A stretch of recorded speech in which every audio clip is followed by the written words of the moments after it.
먼 미국 땅에서 자식들을 잘 키워내고 열심히 사신 여러분들 정말 장하십니다. 안녕하세요. 전원주입니다. 전쟁도 가난도 겪은 우리 세대는 참 눈물겨운 세월을 살았죠. 아메리칸 드림을 이루기까지 여러분들의 세월이야 어떠셨겠습니까? 건강 관련 프로그램에 출연하면서 요즘 제가 깨달은 건요, 양 한 방을 잘 결합하는 게 최고의 건강 관리라는 겁니다. 클레버 케어, 메디케어 어드밴티지 플랜 아세요? 양방과 한방의 좋은 혜택들을 쏙쏙 뽑아서 제공해주는 똘똘한 플랜이더군요. 우리 한인의 건강 문화도 이해하고 실력 있는 한국 의사와 전문의를 척척 연결해 준다니 얼마나 똘똘합니까? 이제 우리도 똘똘한 클레버 케어 플랜으로 150까지만 사십시다.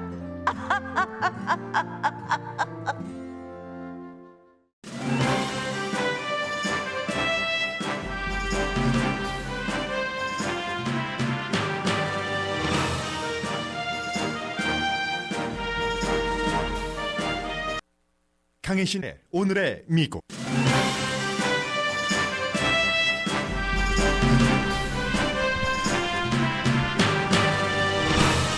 (4월의) 소비자 물가 지수가 조금 주춤했지만 여전히 지난 40년 사이 최고입니다. 물가는 3월보다는 0.3%, 1년 전보다는 8.3% 비싸져서 인플레이션이 곧 사라질 것이라는 희망은 약해졌습니다. 가솔린 값은 또 최고치를 경신했고 팬데믹에 살아남은 식당은 인플레이션의 휘청입니다. 식당은 식사값을 하도 자주 올릴 수밖에 없어서 메뉴를 바꾸지 않고 테이블로 붙일 정도입니다. 트럼프 전 대통령이 공식 지지한 후보 2명 가운데 웨스트버지니아 후보는 이겼고 네브라스카주 선거에 출마한 후보는 졌습니다. 우크라이나 전쟁은 이미 세계 전쟁이 됐습니다. 러시아군은 지지부진했어도 곧 우크라이나 동부 돈바스를 점령할 것으로 보이고 미국은 푸틴의 탈출구가 없어 보이는 걸 고민합니다. 한국은 러시아와 세계 민주주의 국가 사이에서 하나를 선택해야 하는 고민이 있습니다. 트위터 인수 과정에 있는 테슬라 CEO 일론 머스크가 인수가 끝나면 트럼프 전 대통령의 트윗을 다시 허용하겠다고 밝혔습니다. 월스트리트저널은 사설에서 트럼프를 위해서라면서 반대했습니다. 알자지라 방송이 이스라엘을 비난합니다. 이스라엘과 팔레스타인의 총격전을 취재하던 알자지라 소속 팔레스타인계 미국인 기자를 이스라엘이 고의적으로 살해했다는 비난입니다. 숨진 기자와 함께 취재하던 동료들의 증언에 따른 알자지라의 성명입니다. 여러분 안녕하십니까? 오늘의 미국 강혜신입니다. 먼저 이제 경제 뉴스를 조금 전해드리겠는데요. 오늘 나온 소비자 물가 지수, 그리고 이제 이런 것들이 올라간 것도 있고 내려간 것도 있고, 지난 3월 달에 소비자 물가 지수를 말씀드릴 때 어쩌면 가능하면 4월부터는 좀 내려가지 않을까 하는 희망도 있었는데, 이게 적어도 몇 개월 동안은 인플레이션이 크게 내려가지 않을 것이다로 보는 게 오늘 아침에 노동부에서 발표한 이 자료에 따른 전문가들의 해설입니다. 그리고 그럼 도대체 얼마나 오르고 있길래 식당에 가는 사람이나 식당업을 하시는 분이나 가장 어렵습니다. 한 식당을 예로 들어서 말씀을 드리겠고요. 그리고 역시 이에 대해서 아무리 열심히 해도 안 되는 게 있습니다. 식당 일을 하고 계시는 분들도 그렇고, 어제도 그 바이든 대통령이 얘기를 했지만 이 정치인이, 특히 대통령이 인플레이션을 막을 수 있는 그 능력은 굉장히 제한적입니다. 그래서 이런 부분들을 앞부분에 먼저 전해드리겠습니다. 4월 달에 소비자 물가 지수가 3월보다는 0.3%가 올랐고 8개월 만에 그나마 처음으로 내려간 겁니다. 한 달로서는요. 그런데 1년 전보다는 8.3%가 올랐는데 전문가들은, 그 전문가라는 게 다우지수에서는 8.1% 정도 오르지 않을까 이렇게 예상을 했거든요. 그런데 8.3%가 올랐고, 그래도 3월 달에 1년 전에 비해서 물가가 8.5% 오른 것에 비해서는 지금 8.3%니까요. 4월 달이 조금 나아지긴 했지만 여전히 높습니다. 레이건 대통령 시절 1982년 여름 그때 이후에 지금 물가 상승률이 가장 그 높은 편이고 그리고 이제 더 중요한 건 변동이 굉장히 심한 게 식품과 에너지죠. 에너지가 가솔린 값은 지금 비싸지만 4월 달에 전체적으로는 에너지 값이 조금 내려갔거든요.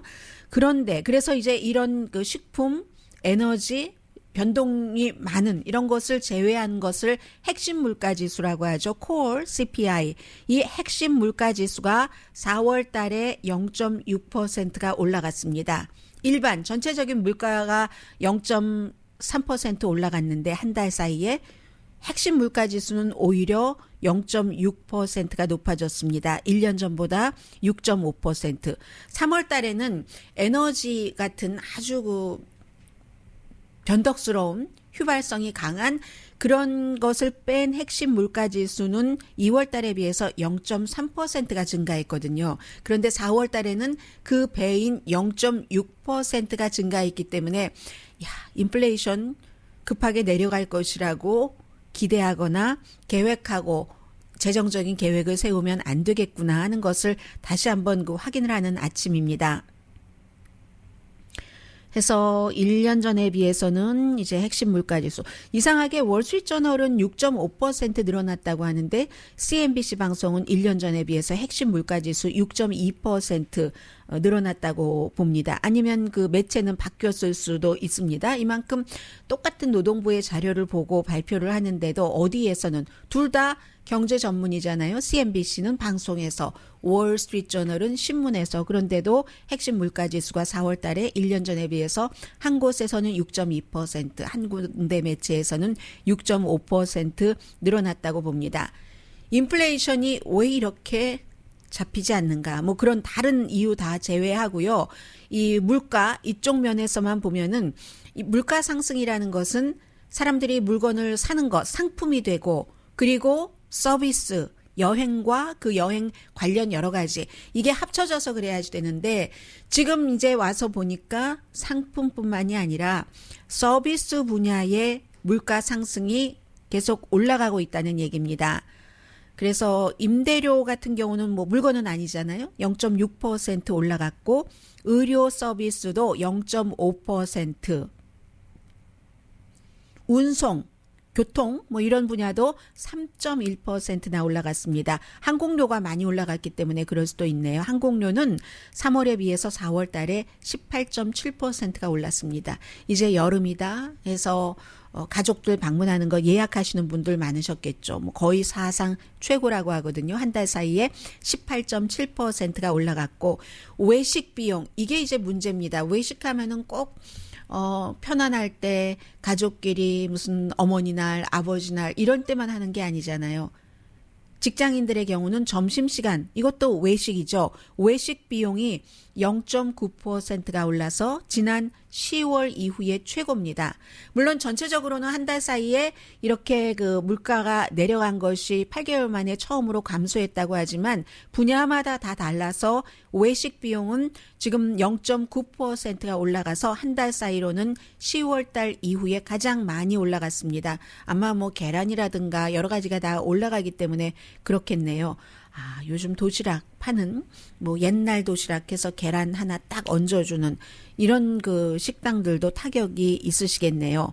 물가 상승이 아무튼 그 물건 자체도 그렇지만 서비스, 외식에는 꼭 그 식당의 밥, 계란뿐만이 아니라 인건비가 들어가는 식당에서 일하시는 분들까지 포함이 되니까 그래서 상품뿐만이 아니라 서비스 비용이 올라가니까 인플레이션이 낮아지지 않는다는 거고요. 이제 상품으로 돌아가면 가장 큰 것이 자동차라고도 할 수 있고요. 집 빼고는 자동차는 엇갈립니다. 중고차와 트럭 값은 3월 달에는 1년 전에 비해서 35.3%가 늘어났는데 4월 달에는 22.7% 상승했습니다. 그런데 새 차는 여전히 지금 그 상승률을 유지를 하고 있거든요. 1949년 이후에 가장 큰 폭의 상승이라고 하고요. 새 차 구입하기 힘들다 하는 것을 생각하시면서 6월 달, 7월 달 자동차 그 리스하는 거 돌려주시는 그런 분들도 지금 미리 생각을 하셔야지 됩니다. 저희 어머니 케이스거든요. 6월 29일이 끝나는데 리스한 자동차 이런 경우 그때 가서 허둥지둥 하는 것보다는 미리 새 차는 여전히 구하기 힘들구나 생각을 하시면 좋겠고요. 그러면 임금이 올랐다고는 하는데 인플레이션을 감안한 임금은 1년 전보다 2.6%가 줄어들었습니다. 이것저것 다 계산해 보면요. 많은 전문가들이 3월 달이 인플레이션의 정점이 되고 점차 줄어들 것으로 믿었지만 말씀드린 것처럼 앞으로도 4월 달에도 조금 내려갔지만 여전하네 하는 것.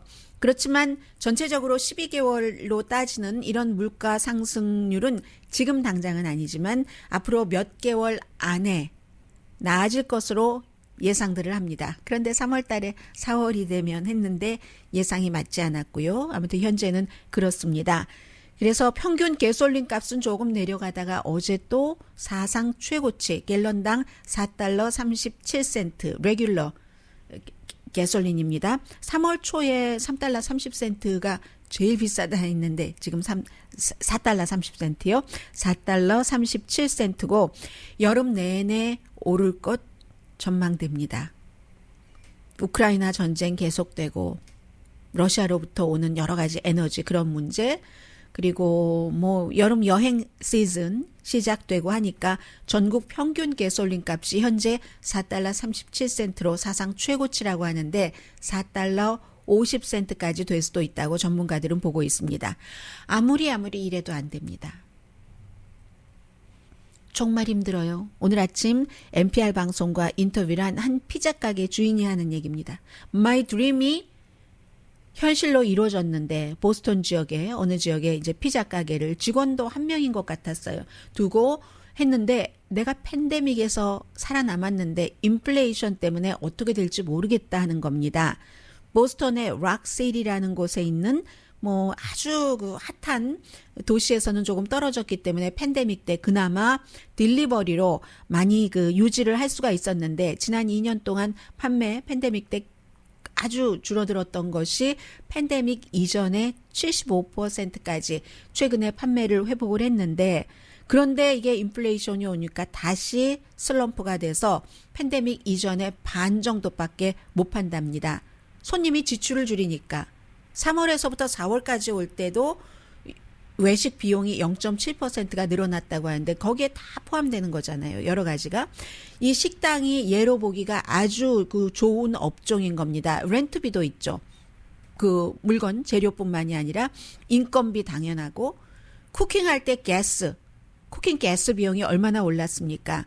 그래서 값싼 식당일수록 더 운신의 폭이 좁다는 겁니다. 이 몇 세대 동안 우리가 보지 못한 이중의 공격입니다라고 전국 식당협회의 어떤 간부가 NPR 방송과 인터뷰에서 얘기를 했습니다.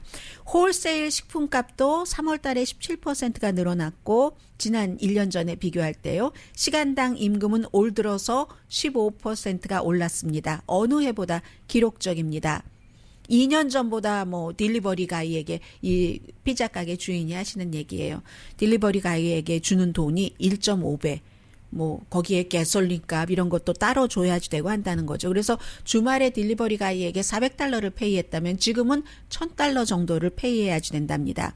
그래도 있어야지 되니까 렌트비요 15%가 늘어났고 페이퍼 상품, 배, 무슨 뭐 접시, 컨테이너 4배로 늘어났다면서요. 팬데믹 이전과 비교를 할 때 여러분들께서 음식 남고 나서 이거 투어로 싸가게 컨테이너 좀 주세요라고 얘기하실 땐 팁을 조금 더 주시는 것도 그 식당을 도와드리는 어쩌면 정당한 일일지도 모르겠다 생각이 듭니다. 이렇게 되니까 식당이 당연히 값을 올릴 수밖에 없죠. 아예 프린트 메뉴를 하던 것을 너무 자주 올려야지 되니까 이 피자 가게 같은 경우는 디지털로 온라인에서만 메뉴 값을 적어 놓는답니다. 예전에 19달러짜리 피자가 지금 31달러. 왜냐하면 기본적으로 뭐 19달러에 이제 머쉬룸, 어니언, 뭐 딜리버리, 텍스, 팁 포함하기 전에 31달러라는 겁니다. 그러면 식당 주인도 생각하죠. 나도 힘들지만 고객이 견디는데 한계가 있겠구나. 이런 생각. 다이아몬드를 파는 것도 아닌데 이렇게 팔아서 뭐 지금 판매액의 뭐 1% 정도 남기고 판다 하는 사람들도 있다는 얘기입니다. 손님들이 이미 보기 시작해서 이 피자 가게의 경우에 투피스 피자와 그 드링크 하나가 전에는 5달러였는데 지금 7달러, 5달러에서 7달러로 2달러가 올랐다는 거죠. 그러니까 가장 인기 있는 아이템들은 사라져 간답니다. 무슨 스테이크자 들어가는 그 소고기, 라이스볼 이런 것 처음에 사람들이 이렇게 보니까 최근에 이게 뭐 하루에 한 개도 나가다가 안 나가다가 하니까 마련해 놓고 안 팔리면은 그 재료 버려야지 되잖아요. 그렇기 때문에 아예 없앴다는 거죠. 무섭다고 얘기를 하십니다. 미국의 9만 군데의 식당이 팬데믹 이후에 임시나 완전히 문을 닫았습니다. 살아있다면 마진이 그만큼 적다는 거죠. 그리고 또 작은 식당일수록 큰 식당 체인과 경쟁하기가 힘들잖아요. 치폴레 뭐 이런 데는 한꺼번에 그나마 물건을 사오니까 싸게 제때 물건도 다 사오지만 한인타운에 굉장히 잘 되는 그 월남국수집에 가봤더니 몇 번에 걸쳐서 가봤는데 라임이 없는 겁니다. 어느 날인가 제가 농담을 했어요. 다음에 이 식당 올 때는 그 라임을 갖고 와야지 되겠어요. 하는데 그 사이에 이제 배달해 주시는 분이 오는데 없다는 겁니다. 없다는 건데 저는 그 또 직전에 중국타운의 베트남 가게에 갔을 때는 라임을 아주 풍성하게 줬거든요. 그 중국타운의 베트남 국수집이 더 이 공급망을 잘 갖고 있는 거죠. 그런 형태로 작은 식당과 큰 식당과는 이런 그 차이가 있어서 작은 식당의 식당주들이 훨씬 힘들고요. 사람들이 이제 외식을 줄이잖아요. 처음에 제일 먼저 뭔가 물가가 너무 올라 할 때 그로서리비를 줄이시겠습니까? 식당에 가서 먹는 것을 줄이시겠습니까? 당연히 후자입니다. 그래서 이제 어떤 경우 은퇴자의 경우는 날마다 이제 밖에 나가시는 게 에너지를 얻기 위해서 나가시는 분들이 무척 많으시잖아요. 기분이 있잖아요. 집에서 더 맛있게 먹어도 집에서 먹는 건 왜 이틀 내내 토요일, 일요일 집에 계시면은 그 다음에 조금 처지는 것 같은 분위기가 있습니다. 그런데 그 은퇴자들이 값이 너무 오르니까 지금 못 나가고 있고요. 그러니까 식당들마다 새로운 방법을 다 써봅니다. 이것도 써보고 저것도 써보고 단기적으로는 효능이 없는 것 같지만 무슨 쿠폰 같은 것도 줘서 그럼 장기적으로 그 식당을 자주 가야지 쿠폰을 쓸 수가 있으니까 적립처럼 돼서 그런 형태로도 해보고 이렇게 저렇게 해보지만 참 힘들기 때문에 이 보스턴 인근에 있는 피자 가게 주인은 2003년도에 My Dream Come True 하면서 피자 가게를 오픈을 했는데 인플레이션에 내가 극복하고 마는가. 팬데믹에도 벌떡 일어섰는데 지금으로선 살아남기 힘들다. 이런 얘기를 하신다는 겁니다. 그리고 뭐 오늘 블룸버그 뉴스 보니까요. 마이애미에 있는 그 타코 아주 싸고 맛있게 잘하는 타코집이라고 하는데 이 집은 초인플레이션으로 완전히 스티커를 붙여놓고 가격 거기에 이제 그때마다 뭐 펜으로 쓰고 지우고 하는 형태라는 겁니다. 블룸버그 뉴스에 기사를 쓴 이 기자가 전에 그 베네수엘라는 초인플레이션인 국가니까 그 베네수엘라 갔을 때 볼 수 있는 것을 지금 미국에서 보고 있다. 이렇게 얘기를 합니다. 여기까지가 현상입니다.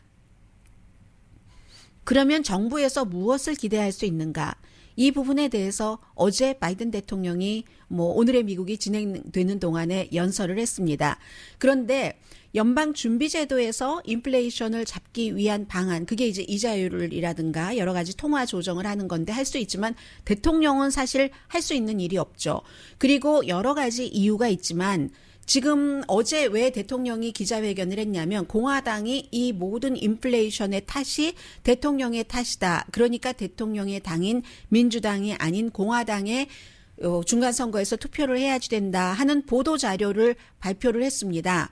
그러니까 대통령이 하는 얘기가 이게 꼭 대통령의 정책뿐만이 아니라 정책 때문이라고 하진 않았어요. 본인의 정책은 미국의 적자를 엄청 줄였다고 얘기를 했고 이 우크라이나를 러시아가 침공한 것 그리고 여러 가지 팬데믹으로 인한 공급망 문제가 계속 이어오기 때문에 그것이 굉장히 중요한 이유다 하면서 공화당을 맹렬하게 비난을 했습니다. 대통령이 뭐라고 얘기했냐면 나의 대통령으로서의 최우선 순위는 넘버 원 프라이어리티가 인플레이션을 잡는 것. 지금 뭐 윤석열 대통령도 첫 번째 그 국무회의에서 그런 얘기를 했지만 경제에 대해서 지금 바이든 대통령이랑 똑같은 겁니다. 바이든 대통령도 나의 넘버 원 이슈가 프라이어리티다 하면서 뭐 여러분들께서 다 들려드리지는 못했지만 키친 테이블이나 다이닝 테이블에서 여러분들의 그 얘기하는 그 좌절과 분노와 고통 저 충분히 압니다. I know. I knew it. 뭐 이런 형태로 얘기를 하면서 최악의 인플레이션이니까요. 40년 만에. 그런데 이제 공화당이 바이든의 행정정책 때문이라고 얘기하지만 아닙니다. 공화당 때문이 아주 큽니다라고 얘기하면서 여러분들은 두 가지 중에서 하나를 선택을 하셔야지 됩니다. 저는 저의 계획은 인플레이션을 공격해서 이길 수 있습니다. 그리고 그 여러 가지 지금 계획들이 있지만 무슨 뭐 이자율 인상이라든가 특히 대기업과 부유한 미국인이 공정한 몫을 지불하게 함으로써 이거 세금 항상 경제 얘기 나오면 세금의 불균등을 얘기를 합니다. 그래서 경제를 성장시켜야지 된다는 겁니다. 성장시켜서 인플레이션은 인플레이션대로 그러나 아래에 있는 사람은 또 끌어올리는 이런 형태로 해야지 되는데 더군다나 또 생산은 늘리지 않고 이 에너지 사태 때 이득을 가져가기만 하는 에너지 회사도 비난을 했습니다. 대통령이 어제 그 연설을 했어요. 여러분께서 들어보신 그 부분은 아주 부분적이고요. 해서 이제 공화당의 정책은 울트라 메가다라고 얘기하면서 가장 부유한 미국인과 대기업을 도우면서 노동해서 일해서 열심히 일해서 많이 벌지는 못하는 그런 사람들에게 이런 그 인플레이션 비용이나 모든 것들을 다 그 고통을 짊어지게 한다. 그리고 이 경제를 바로잡기 위해서 그 바이든 행정부가 어떠한 것을 추진하려고 할 때 그 속도를 최대한 늦추는 게 공화당의 목표다라고 얘기하면서 울트라 메가라고 비난을 했습니다. 그게 이제 공화당에서는 경제가 모든 사람들이 다 좋아져야지 되는데 이게 점점 나빠져야지 중간 선거에서 이길 수 있다.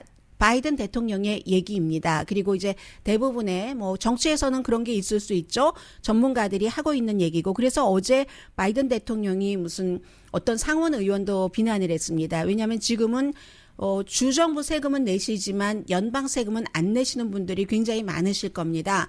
그런 부분까지 그런 모든 사람에게 전부 연방 소득세를 내게 해야지 된다 하는 것을 공화당의 상원 의원이 전에 플로리다의 주지사였던 사람이 발의를 했기 때문에 그 사람 정말 거의 뭐 제정신이 아니다라는 형태로 비난을 했습니다. 이것은 초고 부자들의 그 세금은 그렇게 보호를 해주면서 왜 빈곤율에 있는 사람을 도와주지는 못할 망정 거기까지 세금을 내게 해서 이거를 뭔가 부족한 부분을 채우겠다고 하는 것인가. 어제 이제 이런 형태로 이건 정치적으로 그 싸움을 하는 거죠. 그래서 공화당의 계획은 중산층 가족에 대한 세금을 인상하고 억만장자와 대기업의 그런 그 보호를 하고 뭐 이런 거 기록적인 액수의 이득을 보면서 이 경제가 힘들 때 뭐 예를 들어서 지금 대통령이 내놓고 있는 여러 가지 안이 있는데 그게 요즘에 우크라이나 전쟁 때문에 많이 가려졌지만 통과시켜주지도 않는다.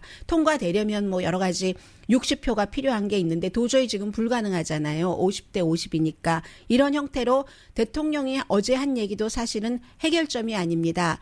이 공화당이 보도자료를 발표를 하니까 거기에 대해서 이 국민이 오해하시지 않길 바란다. 인플레이션은 바이든이 일으킨 게 아니다. 하나 뺐네요.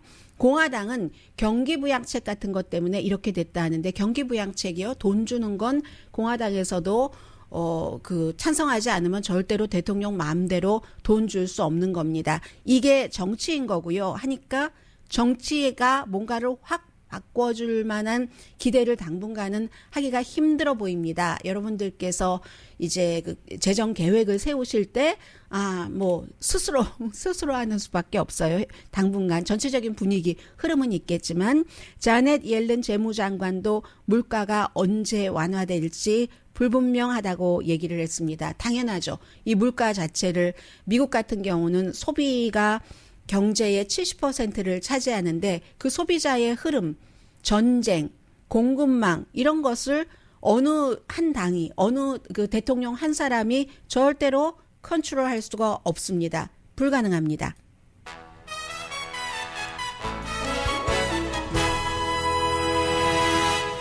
오늘의 미국은 세상을 아름답게 오늘도 또 순서 바꿨습니다. 사람을 아름답게, 세상을 아름답게, 피부과학 셀리온.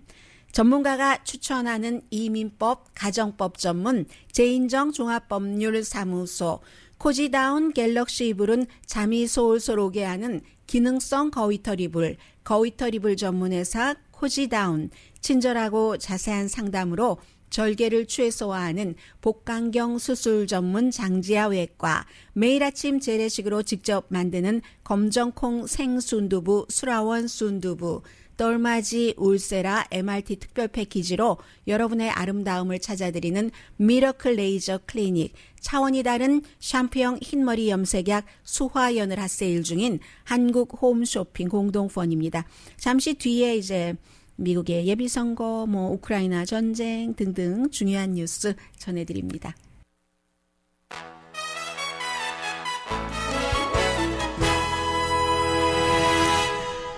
라디오 서울 방송 오늘의 미국 듣고 계십니다. 네.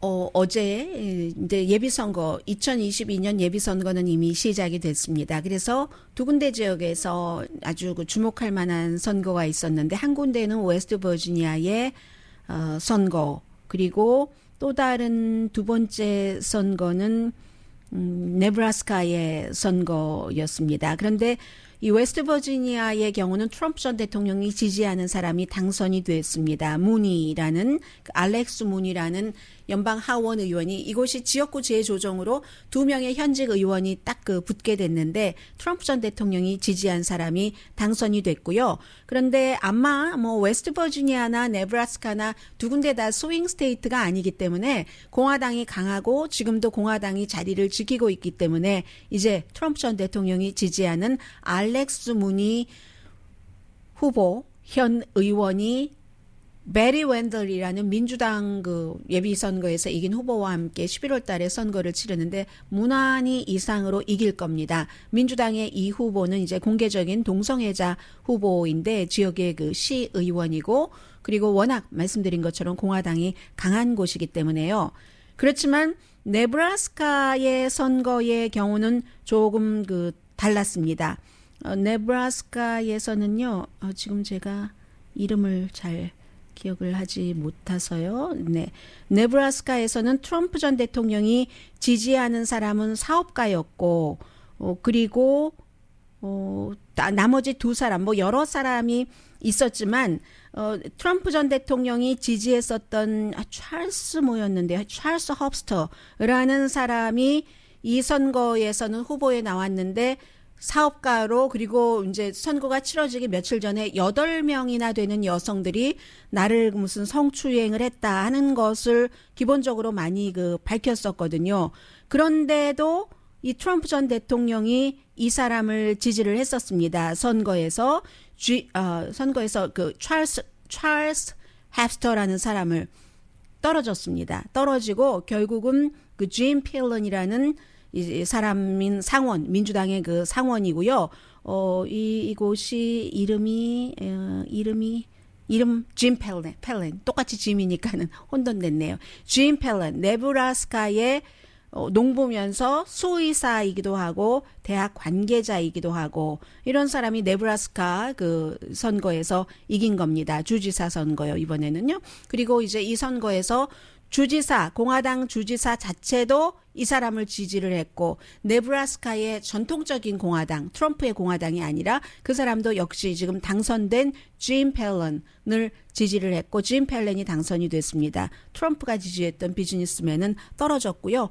민주당의 상원 의원과 결국은 겨루게 되는데 당연히 이기겠죠. 네브라스카니까. 그래서 이런 일이 있고, 오하이오주에서도 지난번에 선거가 치러졌었을 때 트럼프 전 대통령이 지지했던 후보가 이겼고요. 하나 정정해 드립니다. 좀 전에 짐이라고 했는데 짐은 아니네요. 짐 필런 이고 그리고 또 한 사람은 캐롤 블러드가 민주당의 후보로서 결선에서 치르게 됩니다. 저도 약간씩 이제 이렇게 혼돈을 하는 부분이 있고 여러분들도 아마 지금 그래서 제가 짧게 전해드리는 겁니다. 예비선거 이게 잘 들어오지 않으실 거예요. 그렇지만 미국에서 살고 계시면서 이 방송을 듣고 계시는 분들은 그냥 차곡차곡 불과 뭐 제가 2, 3분 정도로 말씀을 드리고 있잖아요. 결과만 차곡차곡 쌓아두시면 11월쯤이 되면은 이제 미국 그 예비선거부터 중간선거까지 가는 그 과정이라든가 분위기라든가 이런 데에 아마 거의 달인이 되어 계실 겁니다. 자, 그래서 어제는 하나, 트럼프 전 대통령이 지지한 사람 이겼다. 둘, 트럼프 전 대통령이 지지한 사람 네브라스카에서는 졌다. 이런 얘기고요. 우크라이나 전쟁을 좀 말씀드리겠습니다. 우크라이나 전쟁은 이제는 더 이상 우크라이나와 러시아의 전쟁이 아니라 처음에는 우크라이나와 러시아의 전쟁과 똑같은 비율로 러시아와 미국, 유럽연합과의 전쟁 이렇게 됐는데 이제는 더 나아가서 러시아와 중국, 인도는 중간에 좀 걸쳐 있는 것 같고요. 그리고 몇몇 독재 국가와 아프리카, 러시아의 지지를 좀 받고 있는 그리고 이제 팬데믹 때 러시아에서 백신도 주고 그런 것을 받았던 그리고 이제 서구의 민주주의를 굉장히 싫어하는 아프리카 이런 것과 그 이외에 미국, 유럽연합 그리고 민주주의 국가의 싸움으로 뭐 말만 붙지 않았지 정말 누군가가 지적한 것처럼 뭐 작은 스몰 3차 대전인지도 모르겠습니다. 그 상황에 있기 때문에 한국의 경우는 러시아에게 등을 주면은 어떡하는가 하는 이런 고민이 있고 그 밖에 이제 많은 나라들은 미국이나 유럽 쪽과 힘을 합치는 그런 나라도 있고 미국이야 뭐 사생결단이죠. 절대로 러시아가 우크라이나에서 이기게 할 수 없는 것이고 그 이기기 승리라는 것은 러시아와 우크라이나가 승리의 정의도 달리할 수 있고 또 어차피 지금 침공을 했기 때문에 블라디미르 푸틴이 러시아로 철군을 하게 하기 위해서는 뭔가 체면 치레를 할 수 있는 것을 해줘야지 되는데 그것이 무엇인가를 지금 바이든 대통령을 포함한 많은 서방 세계 지도자들이 고민을 하고 있는 겁니다. 탈출구가 없는 게 지금 우려되는 점이다라고 바이든 대통령이 계속 얘기를 하고 있잖아요.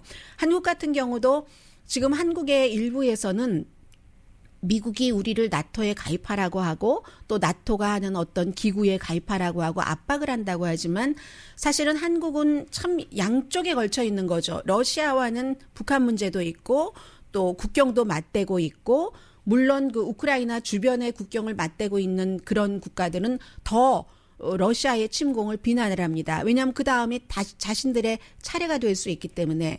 그런데 한국은 또 그런 국가들과는 조금 다른 거죠.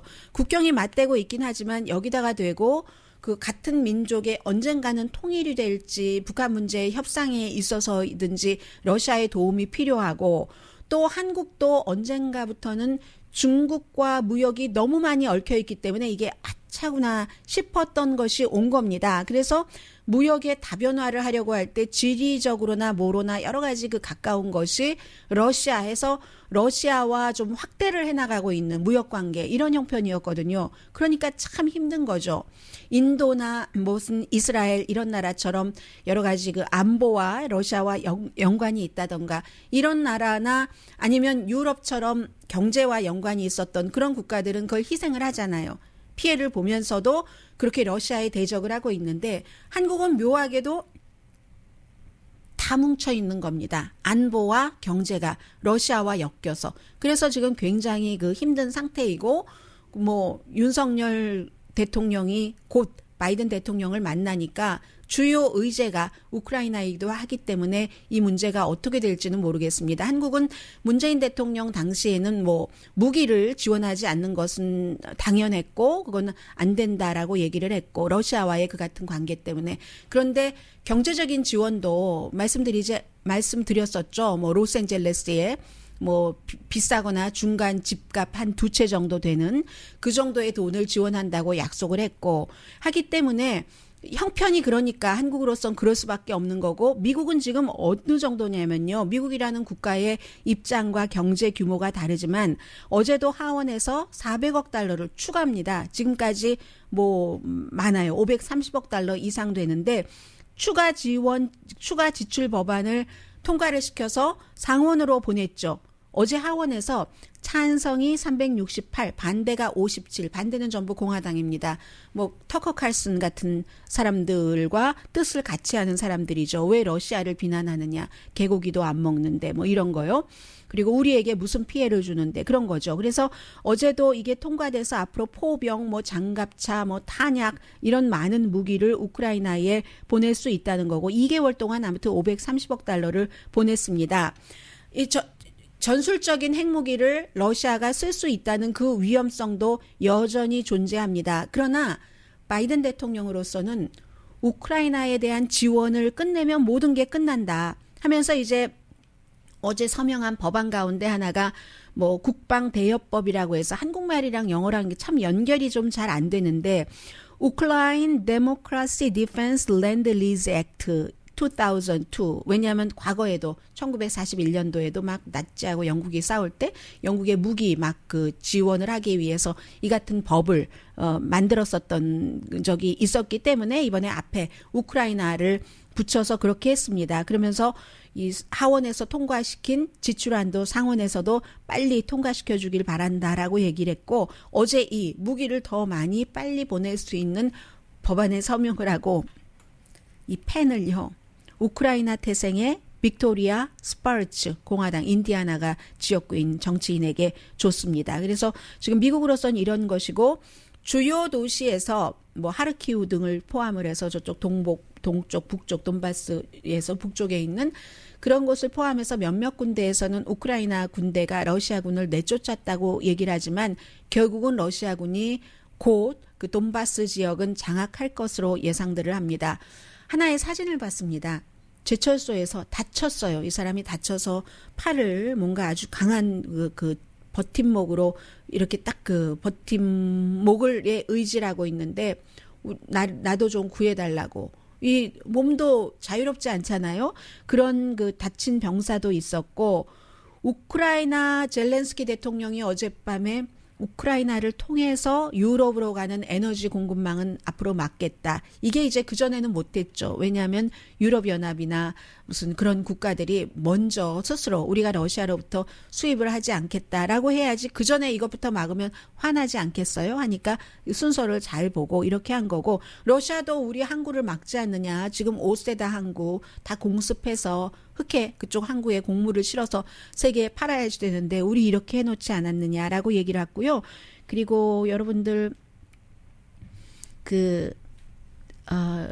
퍼시 라이어트라고 여자로 구성된 러시아의 아주 펑크 스타일이기도 한 그런 그 팝 그룹이 있잖아요. 그 리더가 푸틴에 아주 반대하는 말을 많이 하니까 변장을 하고 러시아를 탈출했다는 뉴스도 있고요.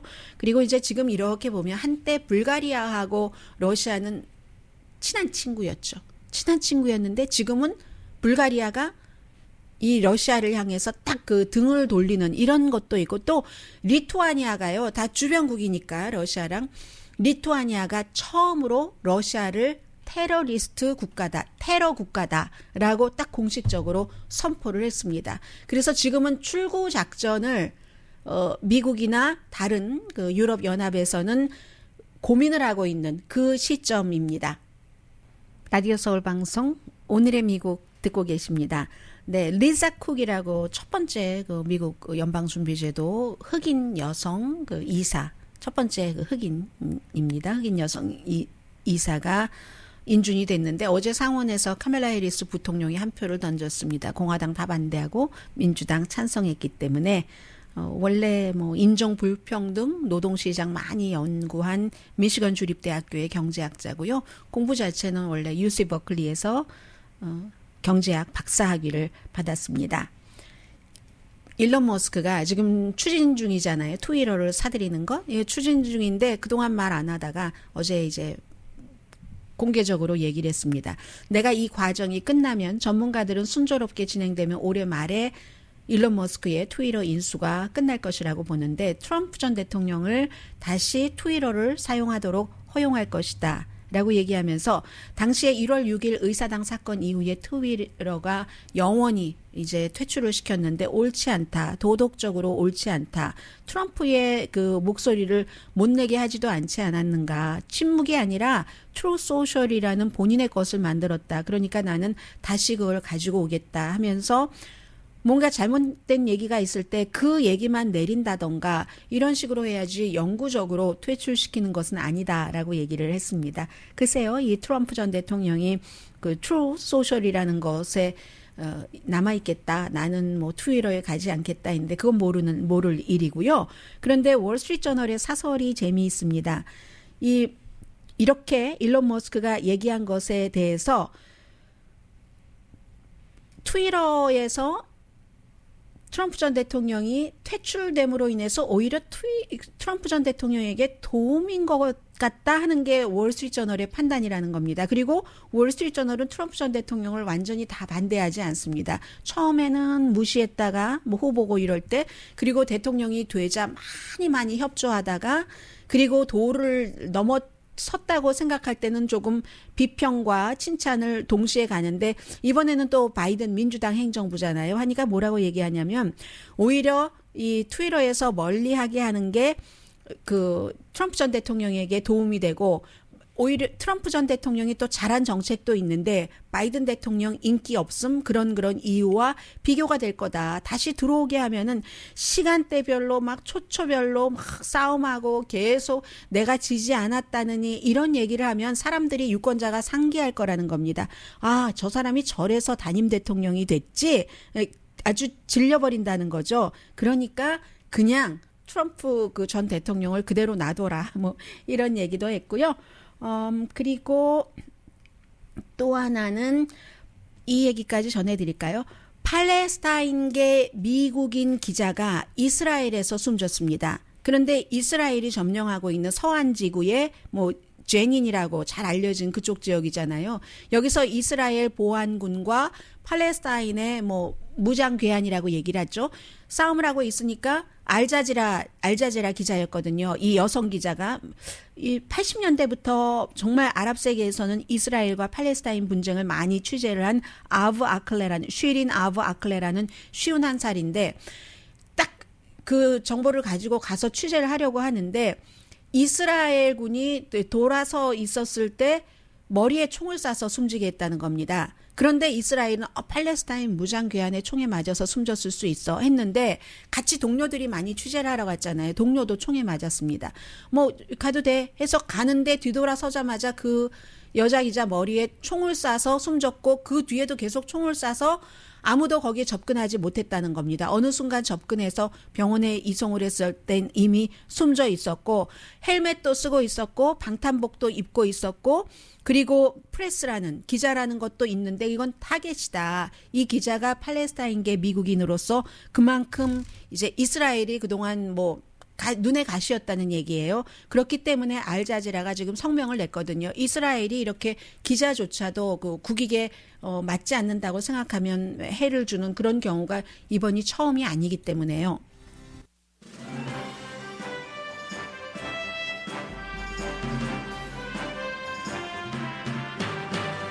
아마 오늘 오후에는 여러분들께서 뉴스 들으실 때 뭐 연방상원에서 여성의 낙태권을 보호하기 위한 법안이 투표가 됐다라는 것을 들으실 겁니다. 그런데 당연히 실패입니다. 60표가 필요하기 때문에 그런 것이고 이게 이제 그 일부 주에서 그렇기 때문에 낙태를 하려고 하는 여성도 보호하고 다른 주에서 오는 여성을 낙태를 시술을 해준 그런 의사도 보호하고 기금도 마련하고 뉴욕주나 캘리포니아주요.